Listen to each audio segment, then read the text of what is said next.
Hello, I'm Anne-Marie Sim. Today on Inside Story, secret lives, transsexuals and their struggle for tolerance. Welcome to Inside Story. This week, our focus is on a group of people who are perhaps the most marginalised in Hong Kong society. They're called transsexuals, or people who suffer from gender disorder. Many have undergone a sex change and many more are awaiting their turn. This is a story about 4 such people, men who lead secret lives as women, and what life is like for them in one of the most conservative societies in the region. Here's Carmen Ip of ATV's Inside Story. Hong Kong people, they are not very understand our needs, what's our situation. They only know that we change our sex.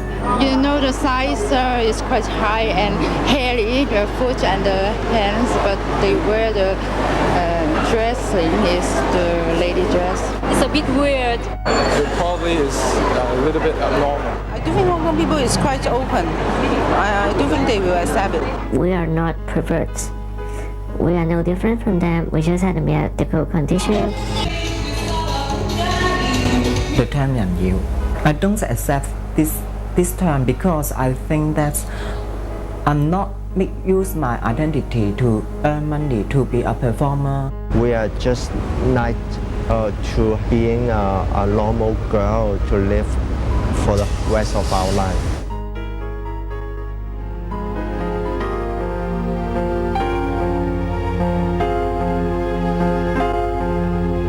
This is Lenny.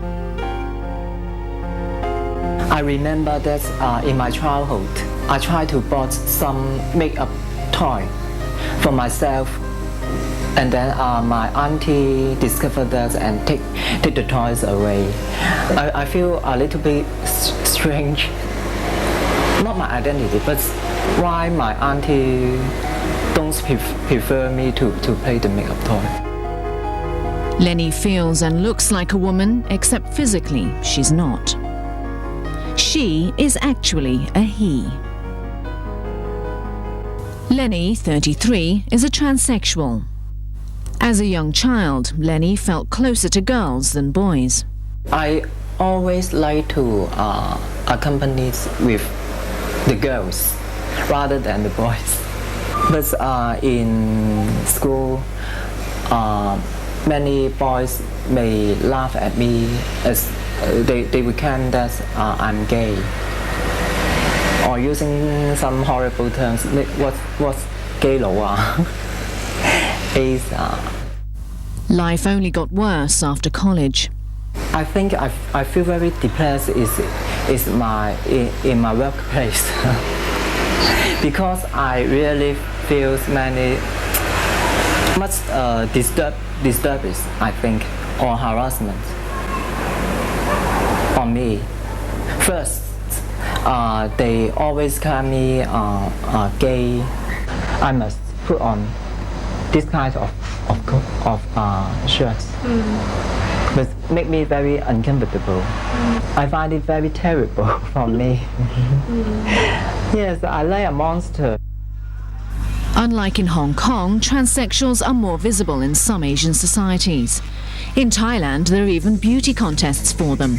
I'm not use my identity to earn money to be a performer, to let the public call me 人妖. According to experts, they're not homosexuals. This disease is that when the child first knows about himself or herself, he would feel that he should belong to a sex different from his biological sex. Dr. Ung Man Lun is the head consultant of Hong Kong's only sex clinic in Queen Mary Hospital. He says transsexualism is a rare medical condition that appears in 1 in 200,000 people. Its cause is unknown, but experts believe it may be a congenital problem that has nothing to do with a person's childhood or choices in life. Most likely is due to some problems that had occurred, or accidents that had occurred in the embryonic development, that is in the fetal development. When the child is born, gradually they have this mismatch between the mind and the body. Today, Lenny has taken a bold decision to come out of the closet and be what she feels is her true self and dress the part as well. 小姐你好，想開啲咩呢？我想睇下啲芒果咧。I'm possible in the public place, but sometimes my voice differ or their reaction will be some strange or smile or a little bit smile, and I think this reaction a little bit will give me some uncomfortable feeling.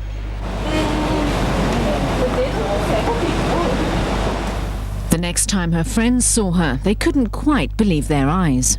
Big difference from before.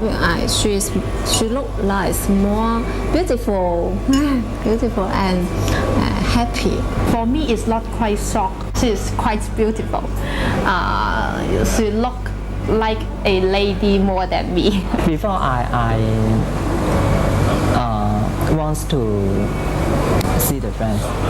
Before that, I have practiced to make up again and again in my home, and then to dress up, and then to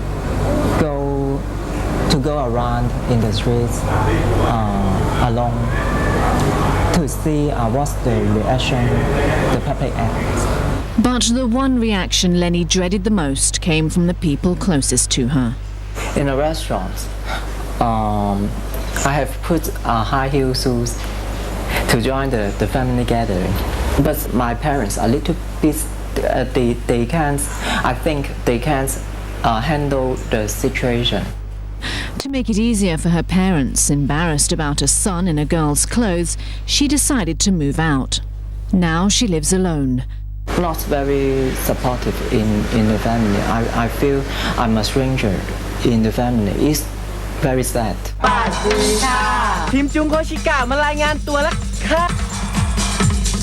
For transsexuals, what makes life unbearable is not what they feel inside, but how they're caricatured in the local media and viewed by Hong Kong society. 你一聽到變性人呢個3個字嘅時候，第一樣嘢會諗起咩？人妖。我會諗起男人變成女人咯。你感覺到佢哋係點嘅？我覺得佢哋好畸形咯。但係我覺得都係好似普通人咁啫嘛，即係只不過佢哋有興趣喺。我覺得佢哋好似傻咗咁樣咯。我諗佢細個生活環境有成啊，唔知可能又遭遇到啲咩啊，咁有受刺激咪搞到咁。普遍香港嘅風氣都唔係咁接受咯，即係你同性戀都唔接受，何況變性戀。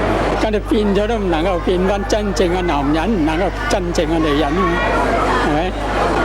能應當嘅自然咯。I mean, I don't mind transsexuals, you know. They're just human beings, right? I don't think so. It's a bit weird to think about that. I don't know, but for me, it's not acceptable. But generally speaking, Hong Kong people are very prejudiced towards that group. The very word for transgendered people in Cantonese, yan yu, is an offensive term. Professor Sam Winter has done research on transsexuals for the past 7 years. He says the same local prejudice is partly to blame for the suicide of 2 transsexuals within 2 days of each other in September.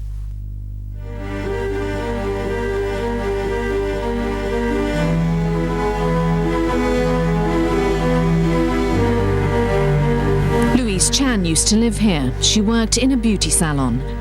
The magazine ran an article which very effectively outed this girl,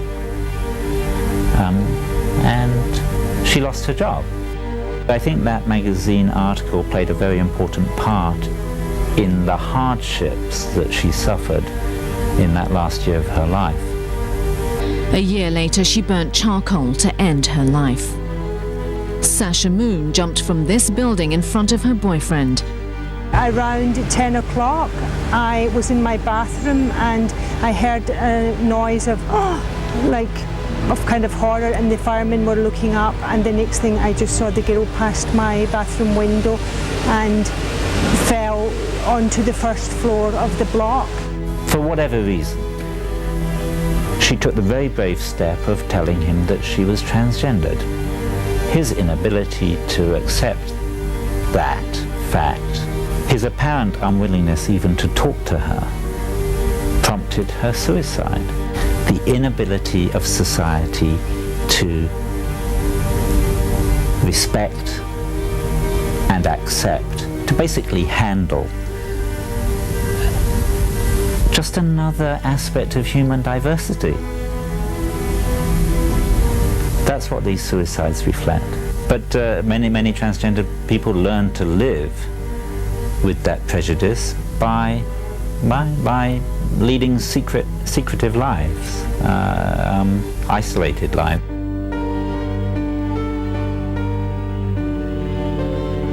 No wonder many local transsexuals stay in the shadows, afraid to show their true selves.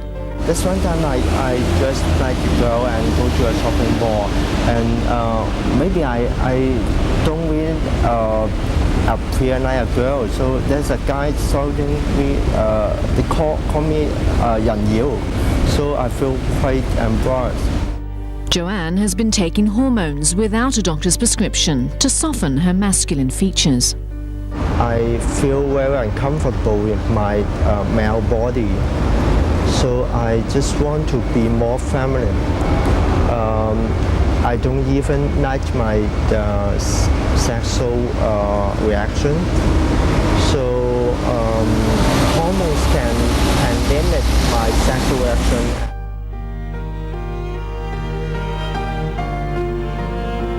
A devout Christian, Joanne lives in fear of being outed. Neither her family nor her friends know she's a transsexual.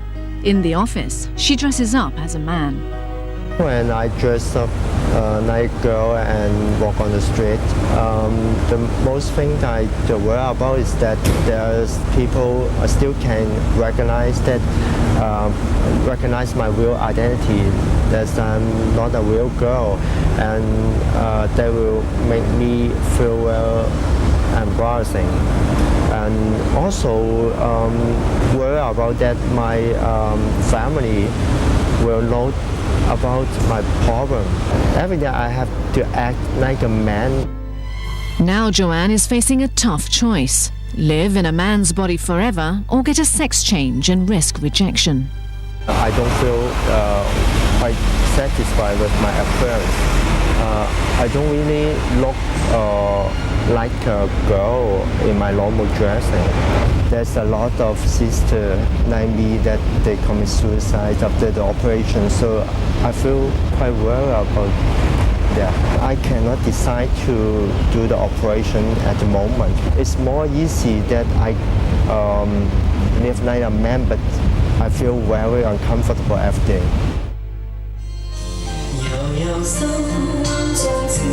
Lenny has made up her mind. In June, she will start a series of medical consultations before a sex reassignment surgery.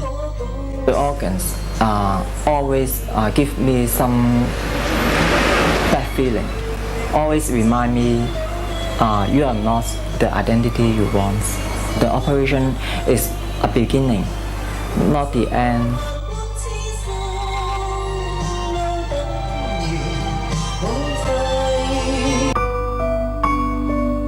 Amanda is 23 years old. On this day, she has a medical appointment. The Gender Identity Clinic in Queen Mary Hospital is the only one in Hong Kong which offers sex reassignment surgery. My parents did tell me that they do not support me to have the operation, but they won't object it as well. My parents are trying to accept me since I told them, and they are doing quite well. Amanda counts herself lucky. She's one of the few transsexuals with a supportive family in a society that views them as not quite normal. They claim that I was abnormal, I was evil, and the helpless feeling makes me to feel that I'm not deserved to stay in this world, and so I attempted to end my life. For many transsexuals, a sex change is the only way out of the prison that is their body, as well as the daily indignities they suffer when they dress up as a woman. In the past, doctors used counselling and behavioural therapy to treat the condition. But this has been found to fail repeatedly and fail badly and sadly because tragically, because many of these patients who have felt even greater pressure and stress and up to the degree of suicide or self-mutilation. So afterwards, the medical field tried the opposite way, that is, try to match the body to the mind. And this methods has been found to be quite successful. According to experts, more women seek surgery than men. But a sex change for women is more complicated than those for men, which is easier and can be done faster. The first steps will be to remove the testicles and then shorten the urethra. The other part, we will have to create a tunnel between the bladder and the rectum to form a space where the vagina is. And then we have to line the vagina cavity with a skin. We borrowed the original penile skin, inverted into this space to form a lining, which will eventually form the vagina. Dr. Yun has been performing sex reassignment surgeries for 16 years. Unlike in Thailand, he says the assessment period in Hong Kong takes up to 2 years. The policy is meant to ensure only genuine transsexuals go through the procedure. It is irreversible. Right? We remove the natural reproductive function. So it's irreversible. There are reasons for us to be slow, to be careful, so that we don't cause regrets. Amanda is now awaiting her turn. More than 100 patients have been referred here. Around 50 have gone through the operation. I just like to have a normal life that is free of discriminations, that is free of scare, and to live normally as a woman.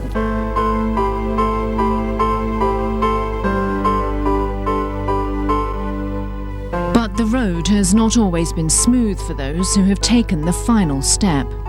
Once they find out, they kind of look at me all weird and they just didn't know how to deal with me. Some of my friends could not accept me now, so they stay away from me and do not contact me anymore. My family is a very traditional, conservative Chinese family. They feel very embarrassed about me in front of my other relatives. Like when my grandmother passed away, they even forbid me going to the funeral. Miranda had a sex change 6 years ago. As a child, she showed the same symptoms as other transsexuals. When I was 17, 18 years old, after years of trying to act masculine, trying to be with girls and all that, I just realized, this is not for me. My first suicide was around that time. Life became so difficult for me that I did that twice more. On her 4th suicide attempt, she found the answer to her problems. A doctor who treated her referred her to the gender identity clinic.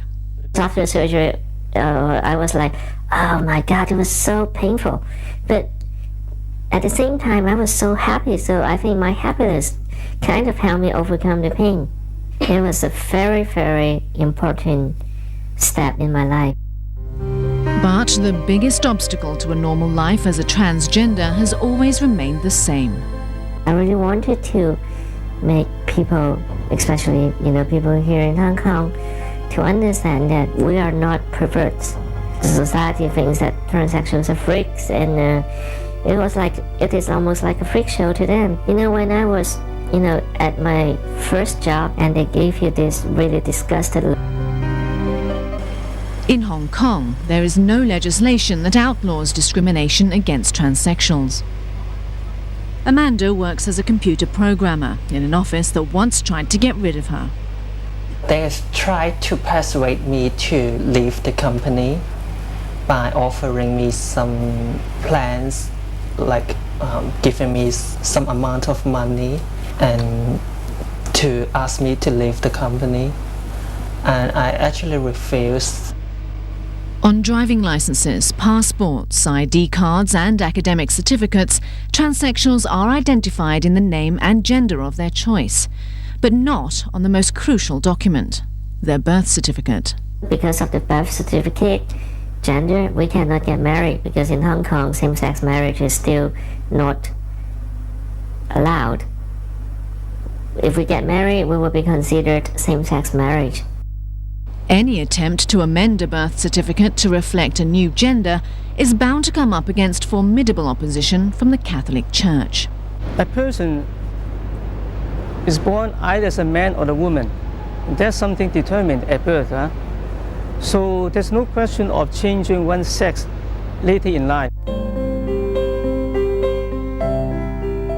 In this ceremony, 2 transsexuals consecrated their union in a civil wedding in Thailand.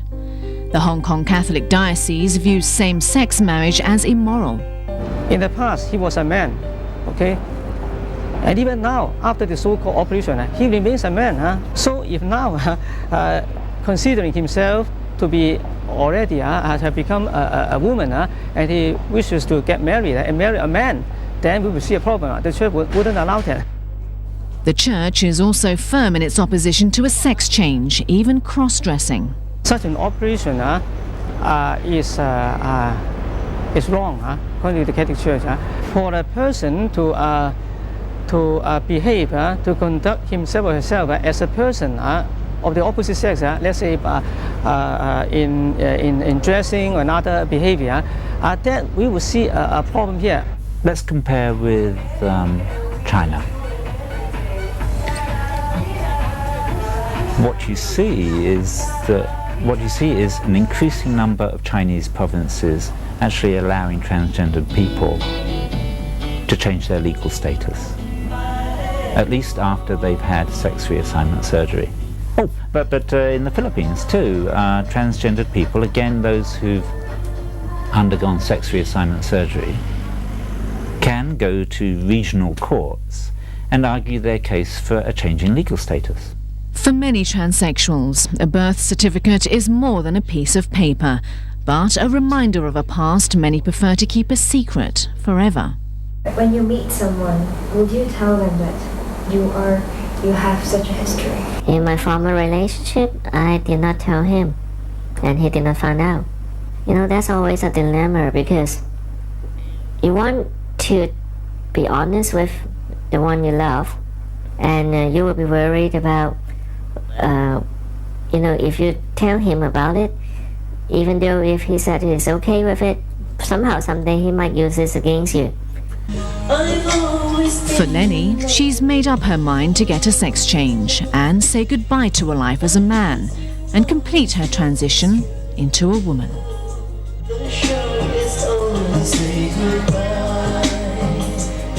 Transgendered people are part of human diversity. Transgendered people are part of God's creation. They deserve the same respect, the same equality, they have the same rights to a life with dignity that all people have.